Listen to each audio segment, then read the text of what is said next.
মোৰ চিনেমাখন যদি বেয়া পায় ক'ব যে ভাল লগা নাই, মই বেয়া নাপাওঁ, তেতিয়া মই ভাল চিনেমা বনাব ট্ৰাই কৰিম। নেক্সট ভাইমনা চাবলৈ আহিব 23 মে'ত। তাৰপিছত ৰৈ ৰৈ বিনালে আহিব, মোৰ নিজৰ চিনেমা, সেইখন নিজৰ প্ৰডাকশ্যন, সেইখন দেৰি আছে বাৰু, ছেপ্টেম্বৰ।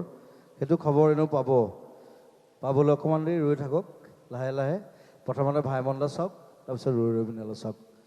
আৰু বাকী চিনেমাবোৰ চাব, নাচাব বুলি নকওঁ মই, কাৰণ চবে কষ্ট কৰি বনায়তো, চবৰ এটা কষ্ট থাকে, মন থাকে, এটা হাবিয়াস থাকে যে এখন চিনেমা বনাইছোঁ। আৰু বেয়া হ'লে বেয়া বুলি ক'ব, ভাল লাগিলেও ক'ব যে ভাল লাগিছে। বেয়া হ'লে ডাইৰেক্ট কৰিব যে ভাল নাপালোঁ দেই, মই তেনেকুৱা মানুহে।